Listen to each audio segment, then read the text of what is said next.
Hello and welcome back to another video on the Football Zone and to a weekend review reviewing this weekend's Premier League and Championship action. Let's get straight into it. Aston Villa 2, Arsenal 4 at Villa Park. Ollie Watkins gave Villa lead in the 5th minute before Saka equalised 11 minutes later, but Felipe Coutinho put Villa into the 31 minutes into the match again, and Arsenal would have fans have been panicking at that point, but Zinchenko in the 64th minute equalised. Arsenal pushed for the winner, but an Emi Martinez known goal, a lucky break for Arsenal in the 93rd minute, gifting the winner, and on the counter after Martinez went up for a corner in the 98th minute, sealed the win for Arsenal. A huge win for them, a deserved one.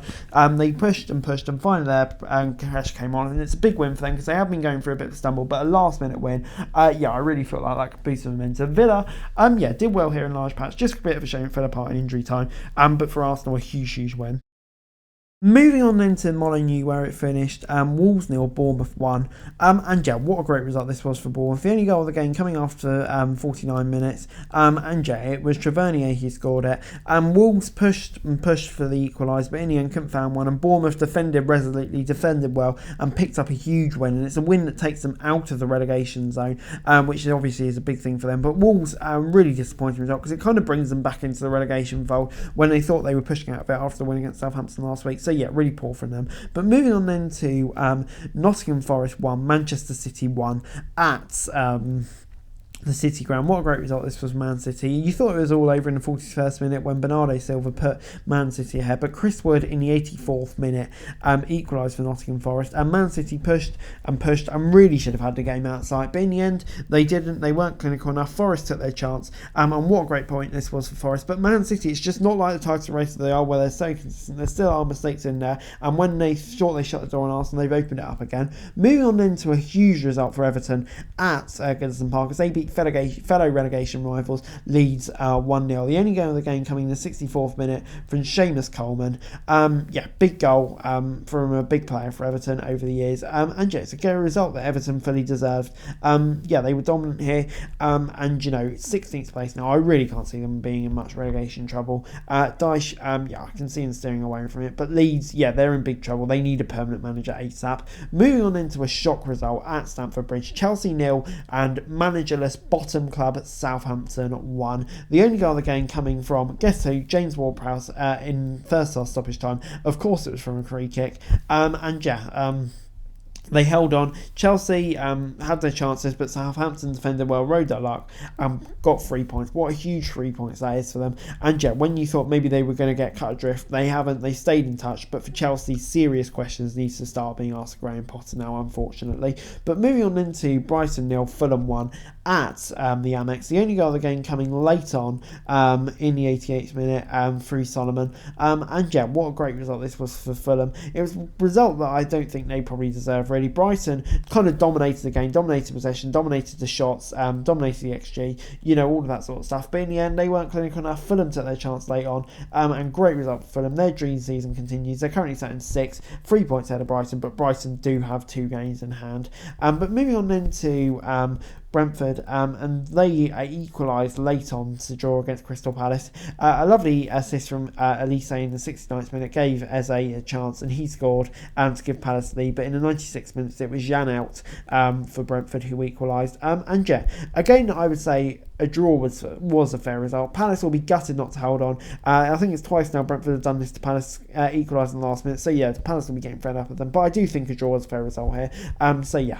Moving on into Newcastle 0, Liverpool 2 at St James's Park. Darwin Núñez and Cody Gakpo with the 2 goals in the 10th and 17th minute, and by that point it was game over. And if it wasn't in the 22nd minute, Nick Pope was sent off, handing the ball outside of his area. I don't know what he was thinking. And of course, it has bigger consequences because he will now miss the Carabao Cup final next week, and Loris Karius potentially being goal. Did not see that coming, to be honest. But we go.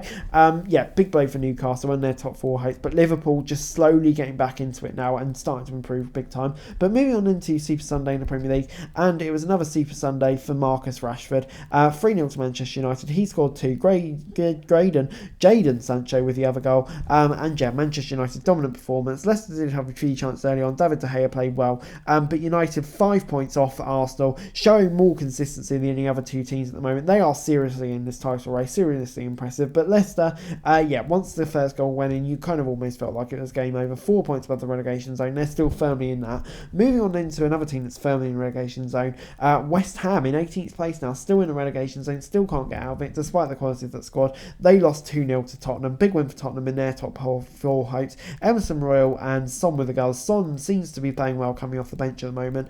Maybe that's his new role in the Tottenham team. Maybe he does start. But yeah, Tottenham were dominant in this game. West Ham just didn't really feel like they gave it a go. They were really poor, it has to be said. But for Tottenham, big win. They seem to perform better when Stellini's there in charge. But yeah, big win for their top four ambitions. Moving on into Cardiff as they defeated Reading in the Championship on Friday night. And Jeff, score was 1-0. The only other game coming late on in the 91st minute through Swires. And yeah, you can't deny it. Cardiff really did deserve this victory. They've improved massively in recent weeks under Sabri Lamucci, and that's a big win for them.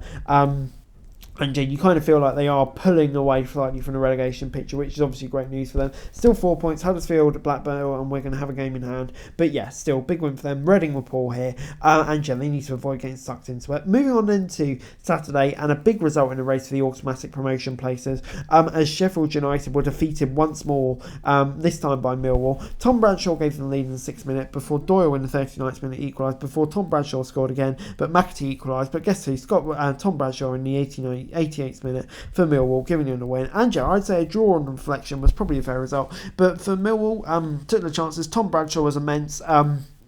Big win for them. Sheffield United, they got a tough run coming up, and yeah, pressure really will be setting in. Moving on then to Blackburn 1, Swansea 0 at Ewood Park, and the only goal again coming late on in this one through Ayala. And yeah, I think Swansea will be disappointed they didn't hang on to a point because they did play quite well here. But for Blackburn, it's a big win for them. They really did keep them in touch, really with the playoff hopes. They're level on points with Sunderland in 6th place. So yeah, they are firmly in touch, and that goal was really crucial for them. But Swansea, yeah, like I said, they'll be gutted. Moving on into Wigan, and they drew 0-0 with Norwich at the DW. And yeah, a game that I think Wigan will probably be the happiest side coming out of, even though all the teams around them did do well. Yeah. They played well here. In a way, could be considered frustrated they didn't get anything. They didn't pick up the win here. But Norwich, once again, just highlights their inconsistent form. And the way they're going, I just don't see them getting the playoffs. They're too inconsistent. They have too many bad days like this. And David Wagner, he's got a big job on his hands to really turn that club around at the moment. Because, yeah, it's poor. But moving on into Sunderland. And, yeah, they drew 1-1 with Bristol City at the Stadium of Light. And, yeah, Clark gave them the lead in the 59th minute, but it was a late penalty from Naki Wells in the 93rd minute that he rescued the point for Bristol City. And yeah, considering the form that Sunderland have been on, it's a really good point for them, for Bristol City, sorry.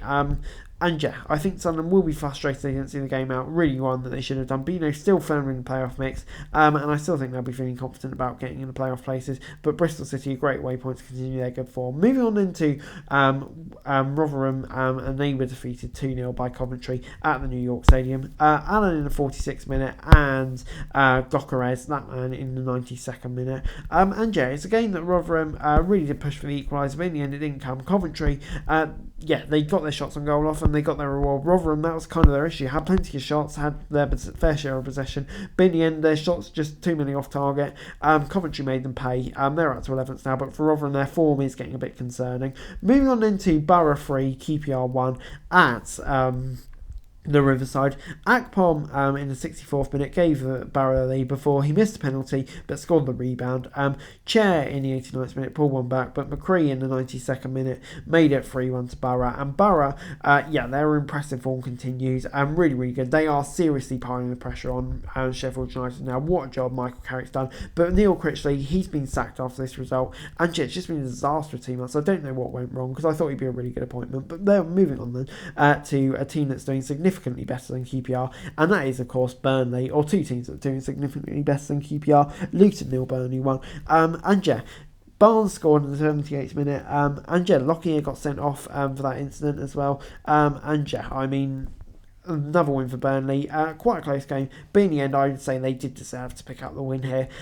Just about quite evenly matched, but yeah, Luton will be frustrated not to get a point, but Burnley marching on through an immediate return to the Premier League. Moving on into Hull 0, Preston 0 at the KCOM. And yeah, there wasn't a lot to this game really. Hull probably the better side, but you know, there wasn't much separation. And Preston weren't great, didn't have a shot on goal. But yeah, I think Hull will maybe be disappointed to not come away from 3 points. But yeah, in the end, I can see a draw being considered by many as a fair result. But yeah, this kind of just felt like 14 games to go, 13 games to go, bit of a mid-table game. Both of them not really close to the playoffs or the relegation picture. Moving on into Huddersfield 2, Birmingham 1 at the John Smith Stadium, and yeah, big win from Huddersfield under Neil Warnock, of course.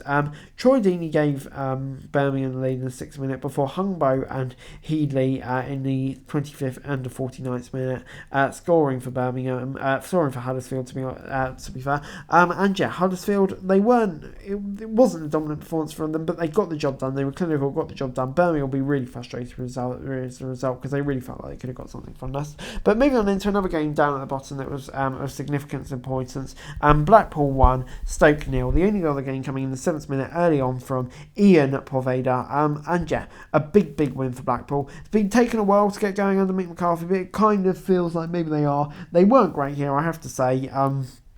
Stoke dominated the game, and yeah, I don't really know how Blackpool held on, but you know, they defended well, rode the luck at times and held on. Big win for them, but for Stoke it's frustrating, kind of dragged them back into it. Moving on into Monday's game, and yeah, great game it was. Watford 3, West Brom 2. Sema in the 23rd minute giving Watford a lead before Townsend in the 56th minute equalised. Sarr equalised in the 66th minute. 5 minutes after that, Wallace equalised. A goal that should have been disallowed for offside, really. Watford then had a goal scored that should have been offside, that should have counted. So yeah, but they did get their reward in the 78th minute through Sema. And yeah, I have to say, a deserved victory for them. Good stuff from them. West Brom kind of falling off a bit. But anyway, guys, that's it for today. Thanks for watching. Remember to like, share, subscribe. Let us know what's going on down below. Follow the show for daily football news and subscribe to the channel. Greatly appreciated. Thanks so much for watching. Peace.